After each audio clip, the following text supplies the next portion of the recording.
कहानी अंधेरों से उजाले तक, भाग 8। गांव के सपनों की पहली किरण। कहानी की शुरुआत होती है उत्तर प्रदेश के एक छोटे से गांव सूरजपुर से, जहां केवल 300 परिवार रहते थे। गांव में शिक्षा, बिजली और पानी जैसी बुनियादी सुविधाओं का अभाव था। इसी गांव में एक लड़का अर्जुन रहता था। अर्जुन के पिता मोहनलाल एक मजदूर थे जो दिन रात खेतों में काम करते थे।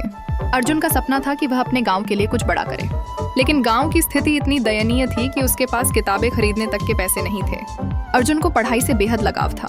जब उसके पास किताब नहीं होती तो वह स्कूल की दीवारों पर लिखे शब्दों को याद करता और रात में उन्हें दोहराता। एक दिन अर्जुन ने अपने शिक्षक से कहा, गुरुजी, मैं कुछ बड़ा करना चाहता हूँ, पर मेरी स्थिति मुझे रोक देती है। शिक्षक ने मुस्कुराकर कहा, अर्जुन, बड़ा बनने के लिए परिस्थितियों से लड़ना पड़ता है। अगर तू मेहनत करेगा तो कोई तुझे रोक नहीं सकता। भाग 2, संघर्ष की राह। अर्जुन ने शिक्षक की बात को अपने जीवन का मंत्र बना लिया, लेकिन रास्ता आसान नहीं था। 10वीं कक्षा में पढ़ते समय उसके पिता का एक्सीडेंट हो गया और वह बिस्तर पर आ गए। अब घर की जिम्मेदारी अर्जुन के कंधों पर थी। उसने स्कूल जाने के बाद मजदूरी करनी शुरू की। शाम को जब सब सोते तब अर्जुन लालटेन की रोशनी में पढ़ाई करता। उसके दोस्त उसे चिढ़ाते थे, तू मजदूरी करेगा फिर पढ़ाई का क्या फायदा। अर्जुन मुस्कुराकर कहता, देखना, एक दिन मैं इस गांव की तस्वीर बदल दूंगा। 12वीं कक्षा में अर्जुन ने जिले में पहला स्थान प्राप्त किया।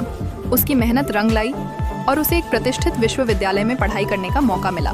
भाग 3, सपनों की ओर कदम। विश्वविद्यालय में अर्जुन ने इंजीनियरिंग की पढ़ाई शुरू की, लेकिन वहाँ का माहौल गांव से बिल्कुल अलग था। दूसरे छात्र अमीर परिवारों से थे, जबकि अर्जुन के पास इतने पैसे नहीं थे कि वह किताबें खरीद सके। उसने कैंपस के पुस्तकालय में अपना समय बिताना शुरू किया। अर्जुन की ईमानदारी और मेहनत ने जल्द ही उसके शिक्षकों का ध्यान खींचा। उन्होंने उसे मार्गदर्शन दिया और अर्जुन ने अपनी पढ़ाई में उत्कृष्ट प्रदर्शन किया। कॉलेज के अंतिम वर्ष में अर्जुन ने एक प्रोजेक्ट पर काम किया, जिसका उद्देश्य ग्रामीण क्षेत्रों में बिजली और पानी की समस्या का हल निकालना था। उसका प्रोजेक्ट राष्ट्रीय स्तर पर सराहा गया और उसे एक बड़ी कंपनी से नौकरी का ऑफर मिला। भाग 4, गांव का मसीहा। नौकरी मिलने के बाद अर्जुन ने अपनी कमाई से अपने परिवार की स्थिति सुधारी, लेकिन वह अपने गांव को नहीं भूला। उसने अपने गांव में स्कूल, अस्पताल और एक छोटा जल प्रबंधन प्लांट स्थापित करने की योजना बनाई। अर्जुन ने अपनी कंपनी के सहयोग से गांव में एक सौर ऊर्जा परियोजना शुरू की, जिससे पूरे गांव को बिजली मिली। उसने बच्चों के लिए मुफ्त शिक्षा की व्यवस्था की और महिलाओं के लिए स्वरोजगार के केंद्र खोले। अर्जुन का यह प्रयास धीरे धीरे सफल होने लगा। गांव के बच्चे अब उच्च शिक्षा प्राप्त करने लगे और महिलाओं ने अपने उत्पाद शहरों में बेचने शुरू कर दिए। भाग 5, प्रेरणा का स्रोत। कुछ सालों में अर्जुन का गांव सूरजपुर देश भर में एक उदाहरण बन गया। वह छोटा सा गांव, जो कभी गरीबी और अभाव का प्रतीक था, अब आत्मनिर्भरता और सफलता की मिसाल बन चुका था। अर्जुन को उसकी उपलब्धियों के लिए कई राष्ट्रीय और अंतर्राष्ट्रीय पुरस्कार मिले, लेकिन उसके लिए सबसे बड़ा इनाम यह था कि उसके गांव के हर बच्चे की आंखों में अब सपने थे। एक दिन अर्जुन ने गांव के बच्चों से कहा, सपने देखो और उन्हें पूरा करने के लिए मेहनत करो।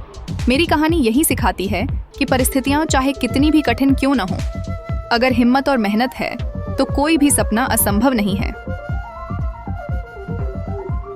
निष्कर्ष। अर्जुन की यह कहानी हमें सिखाती है कि संघर्ष और मेहनत से किसी भी मुश्किल को पार किया जा सकता है।